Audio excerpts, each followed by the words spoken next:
Speed is not the same as progress. Now you think you are delegating a new idea, but actually you are dumping it onto your team. You're not delegating. You are handing your team a riddle and asking them to kind of guess the answers.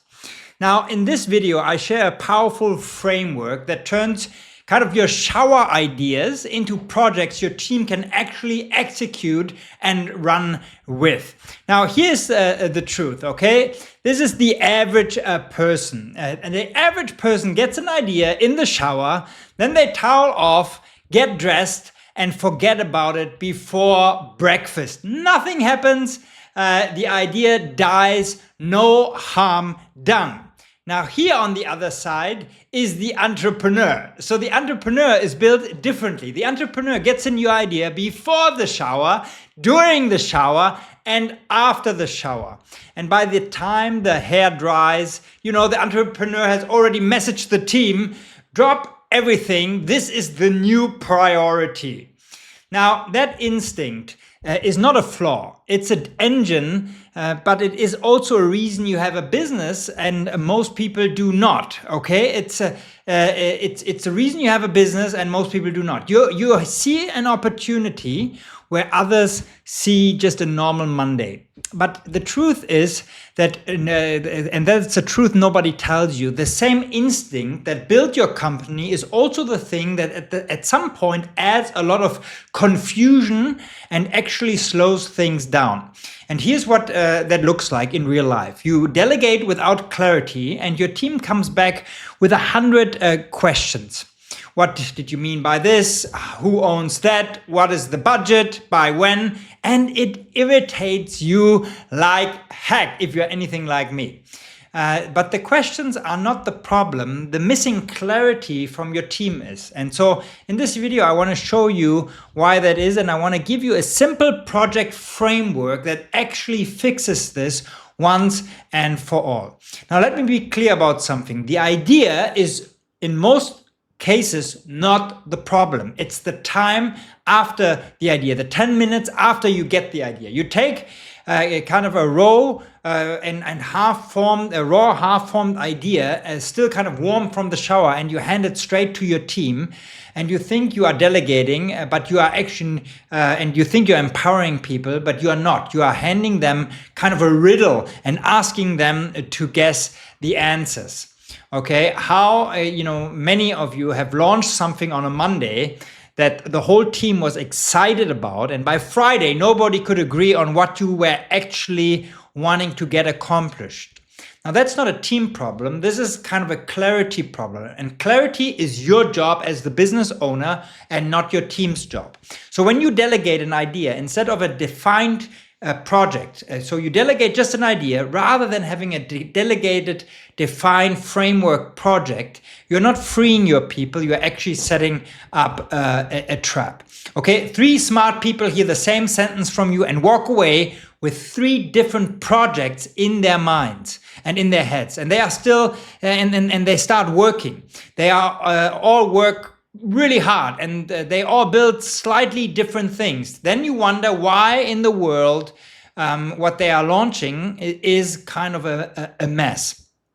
So why is delegating chaos, delegating too fast, such a chaos, and why does it create such a chaos? So here's what really happens when you delegate too fast. You say you go, your team starts moving, but you never define the destination. So everyone aims into a slightly different target.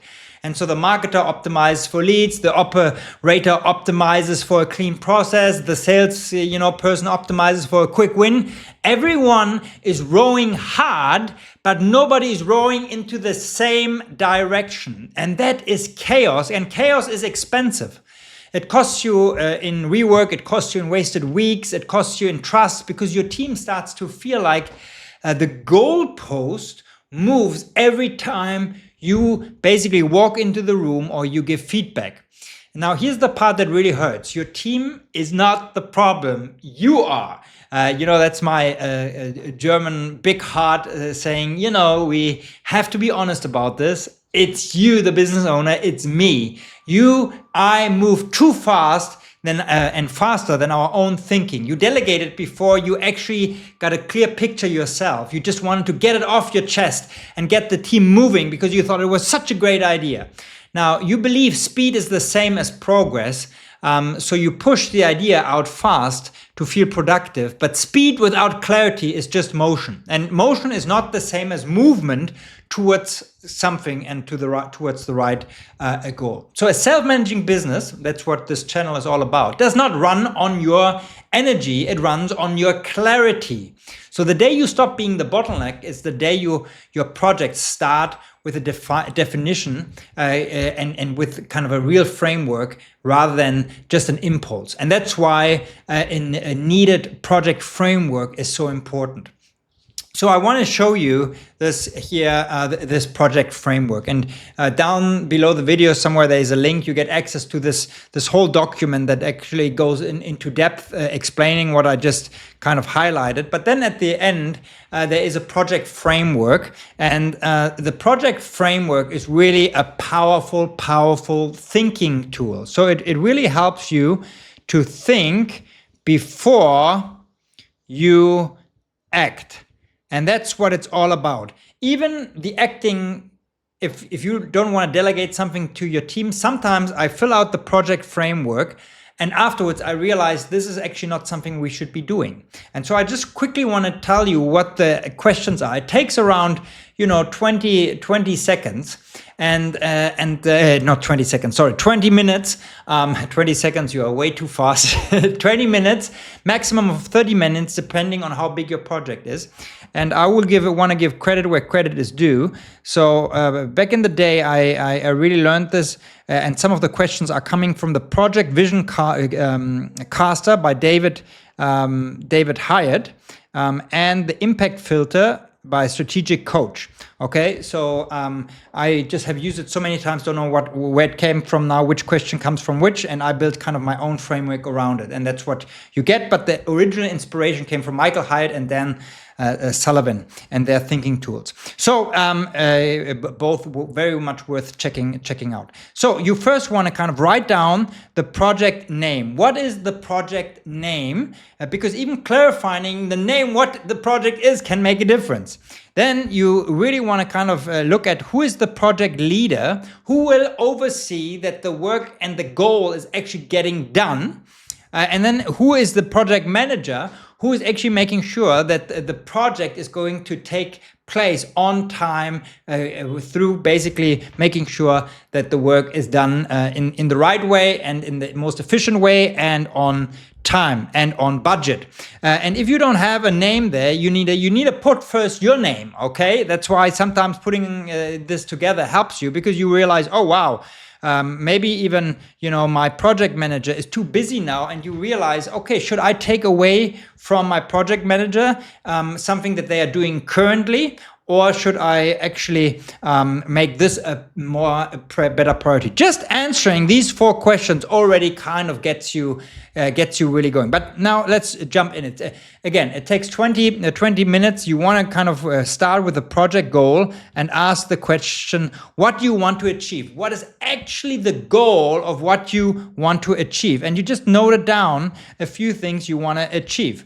Then basically you go to the project description. Okay, so gather some background information, and it should explain kind of the broader context, because if you want to delegate this to your team, they need to know what is actually, what are the things, kind of the background of what is happening, and they need to know where they can find some of the answers about the background of the project. Then, what is the biggest difference your project will make? Such a crucial question. What is the biggest difference your project will make? Kind of helps you see and give clarity and focus to, oh wow, this is why it really will matter. This is the big difference. That's why we are doing that. And what must be true once the project is accomplished? Complete. I mean, you have been there so often that we've started a project and we've handed it off to our team, but we don't know what a complete project looks like. And so you want to write down, what must be true? What are the things that actually happened? So the success criteria, here we're really talking about the project impact, and this one is about the success criteria.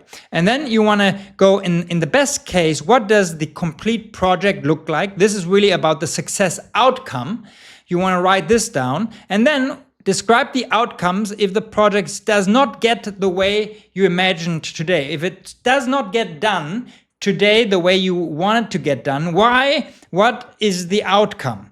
And you basically say, okay, what would a failure look like? This is it. This is all the project framework, and that's why it should be a thinking tool that you have basically in your available to you all the time, because it really gives you clarity. Focus yourself, and then gives your team a very clear picture on what to hand off. And again, there is the whole PDF and the document linked, and you can just get it for free. So here's the rule I want to kind of leave you with: do not delegate an idea, delegate a framed project. Okay, so the next time you get the kind of the shower idea, do not message the team directly. Stop and fill out the project framework first. Sit with it, then bring it to the team, and it is a project and basically not a riddle. Okay, so the goal is not to kill the shower idea. The goal is to slow down for 30 minutes, okay? And you can do it in 20 minutes, not seconds, so your team can move fast for the next 3 months. So remember this: clarity is really kindness. When you hand your team a full framed project, you are respecting their time, their intelligence, and their need to win. So look at the trade honestly. It costs you 20 to 30 minutes to get clarity, and the alternative costs you hours of your team building kind of in the fog.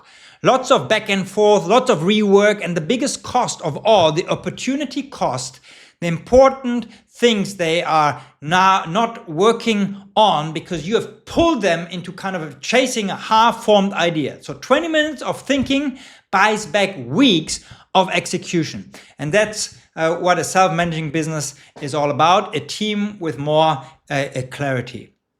So if you want to use that framework, you can get it. Now, I also wrote a whole book around this called The Self-Managing Business.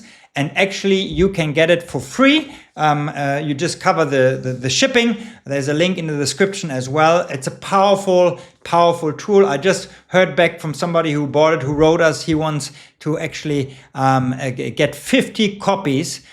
He's a lawyer, and he wants to give this to every business owner who becomes part of being his client, and in their welcome box, so to speak, their welcome kind of a onboarding. He wants to give them this book to every business owners because it has had such an impact. He had made his whole team read it, and so it's a great book. It's actually a fable how Cosimo de' Medici in the 15th century built the most successful financial empire of the 15th century, the Medici Bank, and how he did it with only 12 people running it as a self-managing business. If you want to get the book, just get it at selfmanagingbook.com, or there's a link below. But this framework already is a powerful tool to get project not dumped, but delegated in the right way.